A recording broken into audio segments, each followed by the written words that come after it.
NHL training camps are officially open, and that means countdown to draft day is also officially on here at the Locked On Fantasy Hockey Podcast. Pacific Division sleepers that you need to know, and get this paper.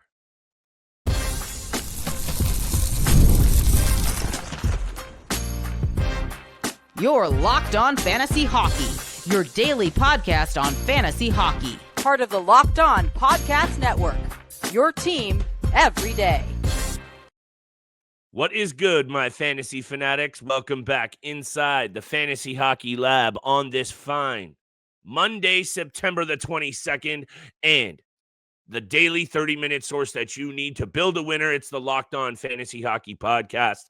We're ready to go with the Pacific Division sleepers that you need in the back pocket for draft season. Shout out to the everydayers who continue to make us their first listen every single day. Mr. Roden, training camps are here. Line shuffles, Connor McDavid news, whatever you need, you and I will be breaking it down every single day, and we shift into the Pacific Division. Every single team you and I have a sleeper for. Everybody loves this conversation, but I think this is a classic angle of you cannot overlook any of these options, whether we're right or wrong. These are good fantasy angles to cover. Over to you. All the way through the division, who are you looking at first for a player who could be being overlooked? Yeah, let's start with the San Jose Sharks, the bottom team in the Pacific Division. Obviously, it is still a work in progress for them. You know, outside of the top six, which I actually really like, the bottom six is atrocious. The blue line is not looking that great. And you still have to wonder if Askarov can really be a number one guy. I know he was a former first-round overall pick, 11th overall from the Nashville Predators in the 2020 NHL entry draft. Can him and Nedeljkovic get something going? I'm not sure about that. However, there is some really good, intriguing sleeper picks with this Sharks team. And I wanted to start with Sam Dickinson on the blue line. And I would be very surprised if he is not on the starting roster or not on the roster to start the NHL season with the San Jose Sharks. I mean, this kid really has it all. Exceptional skating ability, physicality, complemented by high-end offensive tools. I mean, he absolutely dominated with the London Knights over the last 2 years. 91 points in 55 games, 70 points in 68 the year before that. Again, an 11th round pick in the first round himself from the 2024 NHL entry draft. But while all of those things that I just said, the physicality, the exceptional skating, his hockey sense and ability to create in the offensive zone is really good as well. And that's why I believe he should be on the starting roster to start the NHL season with the Sharks. His size, his speed, competitive drive project him to really be a strong defenseman, likely a top four player with power play potential. And just looking at what their lineup is and their blue line projections, I mean, you bring in Dmitry Orlov, you bring in John Klingberg, you have Nick Leddy over there. These aren't guys that are going to jump off the page. These are not guys that are going to be able to really jump up in the rush, create from their own end, and help those offensive guys in the top six. I think Sam Dickinson can. I could see him getting power play time. I see him starting the season. So that would be a sleeper, but also Michael Misa on top of that. I mean, you're basically just getting a replica of Macklin Celebrini as your second line center. He was absolutely tremendous as well last year. Getting over 120 points, I believe. So those are two sleeper picks for me from the San Jose Sharks. Hey, shout out the Aurora Tigers. Sam Dickinson holding it down for the Aurora boys. You know, we got to get those plugs in, Mr. Roden. This Sharks team is starting to point the needle in the right direction, but let's be real. Aside from, we like to give GM love. Mike Greer, I think, has done a sensational job. Not every single NHL veteran that steps into the front office has success. And Mike Greer has been dealt a very tough hand in terms of on-ice roster, but what he has been dealt is a whole bunch of juicy draft picks. This team allowed 310 goals against last year's deal, and if you continue to get pummeled on the defensive end, that hurts the ability of young forwards to do their thing. However, you highlighting this D-man, I think this is a deep cut that I really like. Let's go to the top of the table because I'm intrigued about the San Jose Sharks, but I have a feeling we'll be breaking down the Sharks in a little bit more detail when we go division by division and rank our clubs. Stay tuned for that. Pavel Dorofeyev is the obvious choice here for the Vegas Golden Knights because when you have a team as good as the Golden Knights, pegging out a quote-unquote sleeper pick is a little bit tricky. And I know Dorofeyev caught a lot of attention last year in major circles and dedicated fantasy cats. This is a player who can dangle in a phone booth. His hands are sensational. And when you score 35 goals steal at 24 years old, we have to pay attention here. Will he replicate this success this year? Mitch Marner is now in the mix up top, so he gets bumped down a bunch. He was playing a lot of minutes in that top 6 last year. I still think this is a really valuable player that you can get near the end of drafts to augment your offensive roster. Don't bank on him for any peripherals. But I think Pavel Dorofeyev really showed what he can do last year. 35 might be a little bit high, but if he falls into the 22 to 27 realm and he is maybe your second or last forward, there's a ton of value there on a really good team. Someone gets hurt in the top 6, he'll immediately be in there. I like Dorofeyev as a guy who might not have as much love as he should get.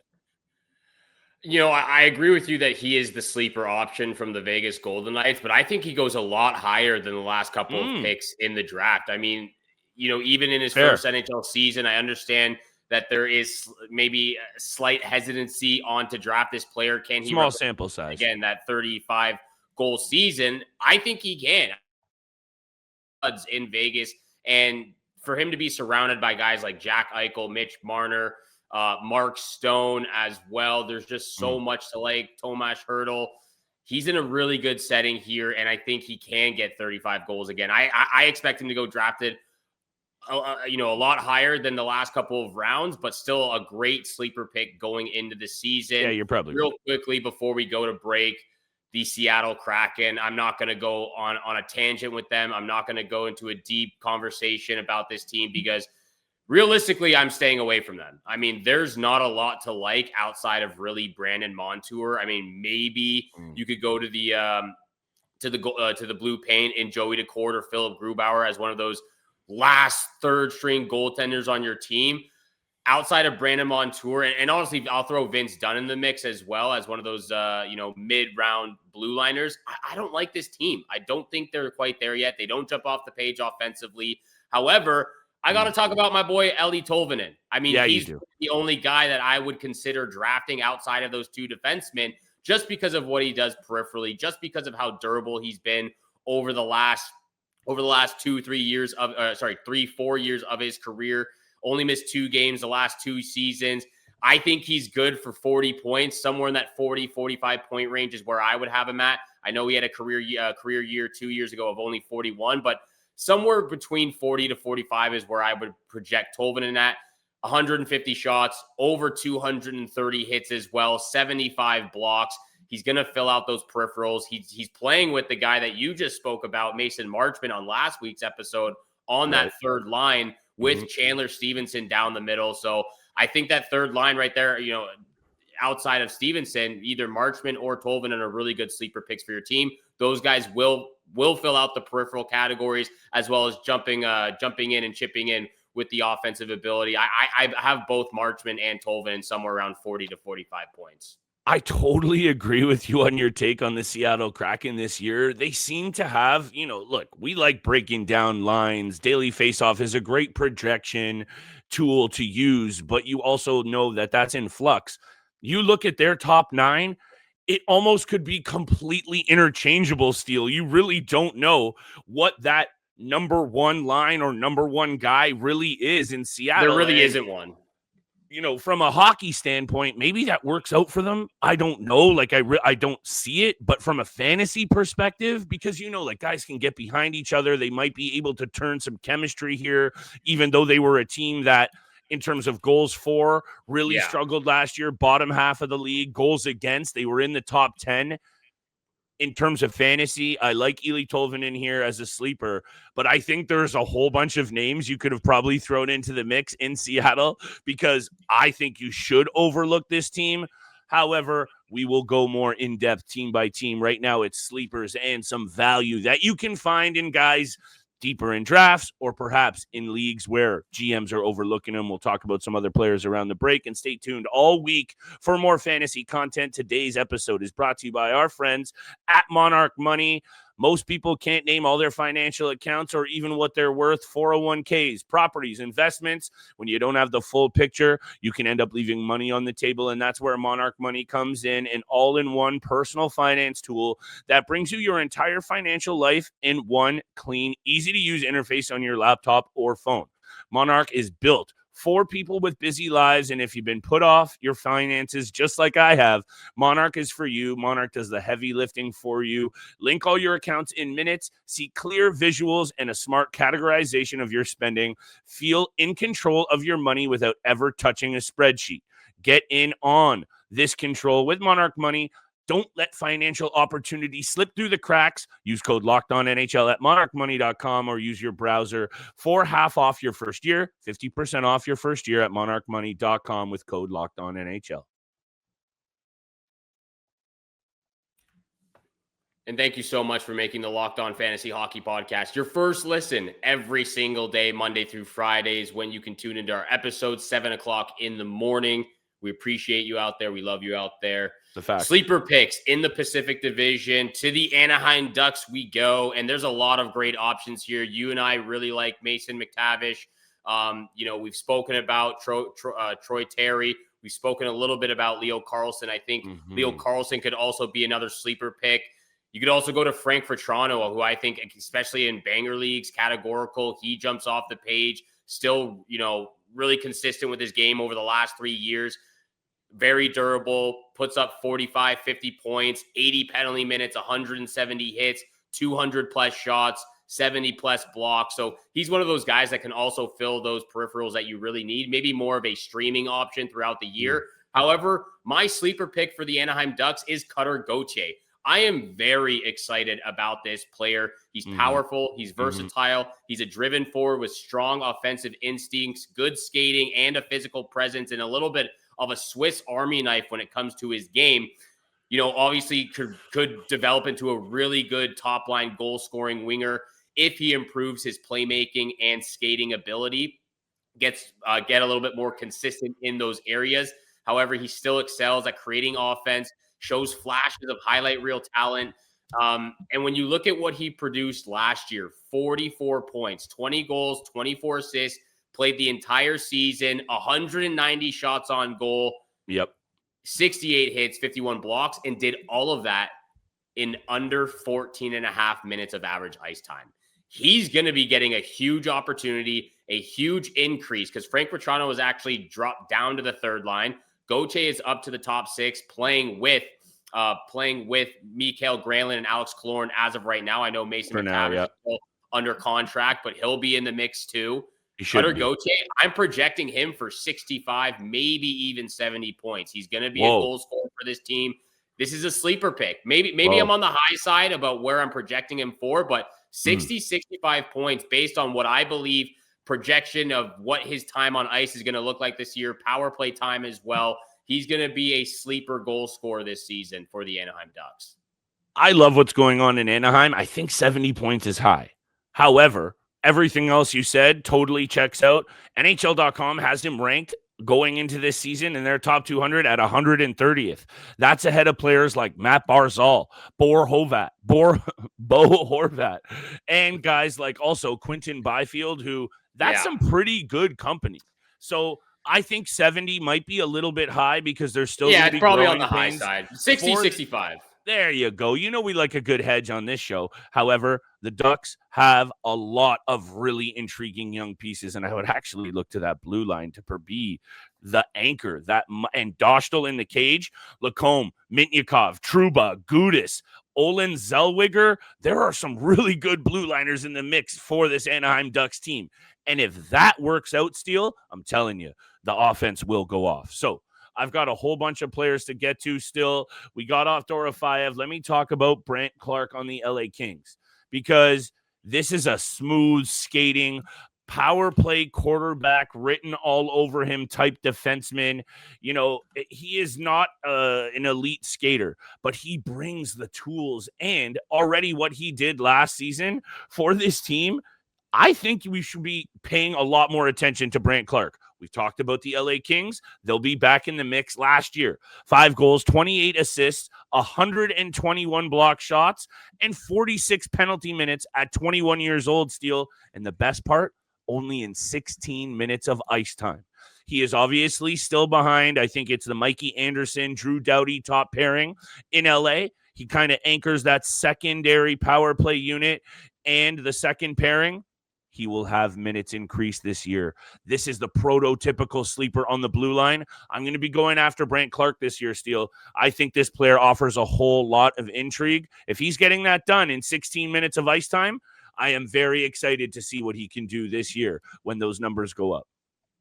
Yeah, still a really good option. I think, for me personally, I would look at a guy like Alex Lafreniere, who, had a really good start to the season, struggled in the second half. Maybe Andrei Kuzmenko, who's playing on that top line with Kempe and Kopitar potentially. Again, we like what the third line brings with Warren Foegele, Deneau, and Trevor Moore. Really like the Brandt Clarke thing. I just think now with Drew Doughty back for the full season, health-wise, he's going to be quarterbacking potentially that number one power play. They actually might go with a 5-forward first unit power play with Kuzmenko, Kopitar, Byfield, Fiala, and Kempe. That could switch up, obviously. However, if they throw a blue liner in there, I believe it would be Drew Doughty. But with Brandt Clarke only getting 16 minutes, and again, you expect him to get probably upwards of 19 or 20. Obviously they brought in a lot of veteran presence on that blue line with some of the departures they had this off season. They bring in Dumoulin, Edmondson, Cody Ceci, like you said. He's going to get a lot of opportunity. It is a goring reaction right there. But some really good options. I like that you're highlighting a blue liner. When we come back after the break, 2 more teams to break down. I've already mentioned him. On a recent episode, but I'm just going to talk about him again no matter what. Vancouver Canucks, I believe Calgary Flames are the 2 teams left. We'll get and I have another player as well. And you have another player as well. We'll get to it all after the break. This episode is also brought to you by FanDuel. The NFL season is here, and FanDuel is making sure you're ready for kickoff with a can't-miss offer. Right now, new customers can bet just $5, and if your bet wins, you'll get $300 in bonus bets to use across the app. We love using FanDuel because it fits exactly how we like to bet: player props, building same-game parlays, or even jumping in live as the action unfolds. It makes every game more exciting, whether you're watching your team or just keeping an eye on your fantasy lineup. It's quick, it's easy, and the best way to add a little more energy to those Sundays. So are you ready to play? Download the FanDuel app now by visiting FanDuel.com to get started. That's FanDuel.com to place your first $5 bet. And once again, thank you so much for making the Locked On Fantasy Hockey Podcast your first listen every single day. Continue to smash that subscribe button, the follow button, a 5-star review. Flip over to you, my friend. Who is your next sleeper pick? Yeah, my bad for cutting you off there, pal, because look, I think this Edmonton Oilers team headed into the season, everyone's talking about Connor McDavid. Of course, that makes sense. They've been right there knocking on the doorstep.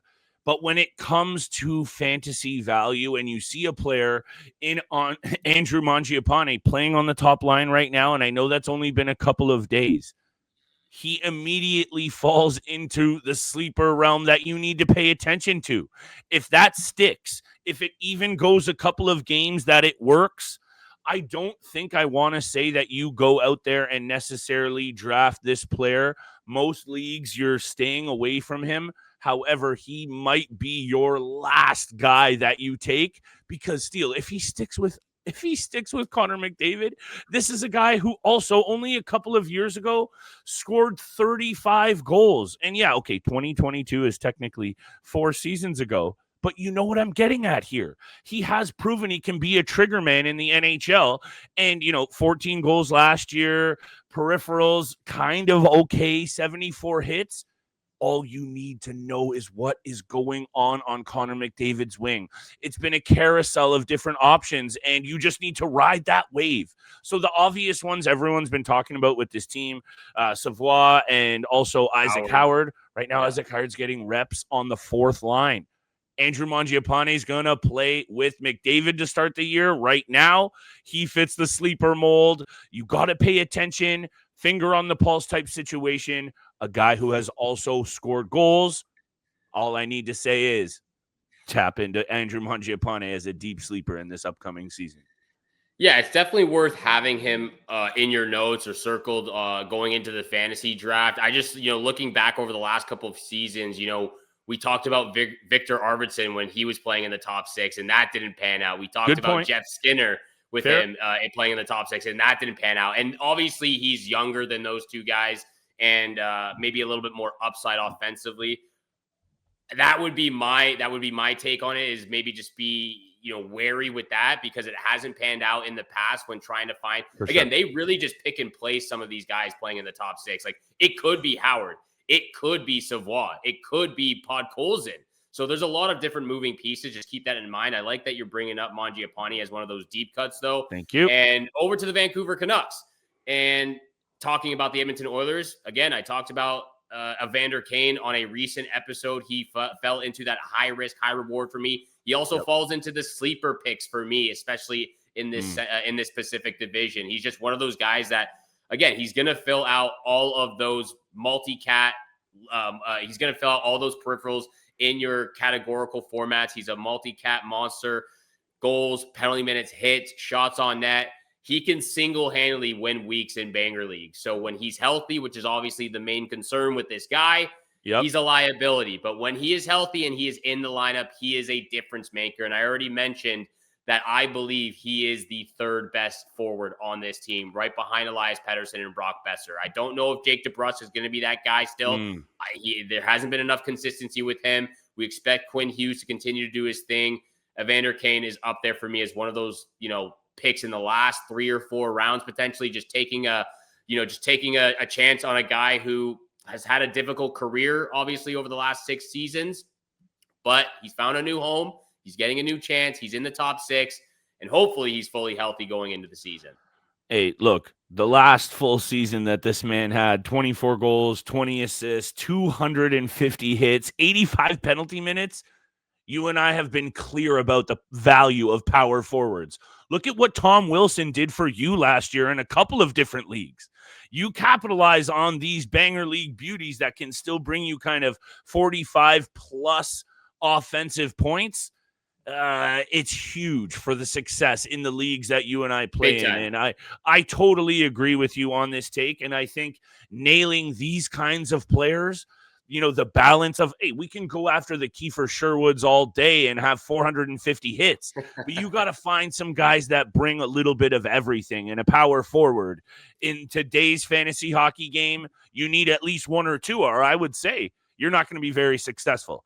On to the Calgary Flames deal. I had a whole bunch of names here. Speaking of banger league beauties, Martin Pospisil, this guy throws the body around like crazy. He had almost 100 penalty minutes, 300 plus hits. That's not the guy. Matt Coronado, obviously getting a lot of attention, I think, as a guy heading into the season, likely playing on the top line and who's been talked about a lot.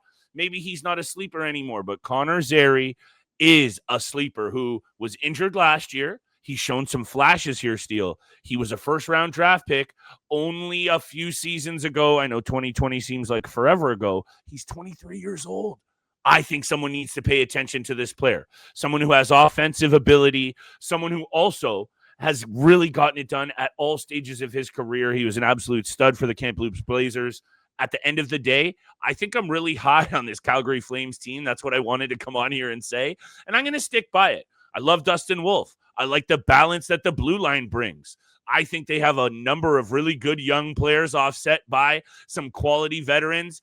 Backlund, obviously you have Nas and a couple of others.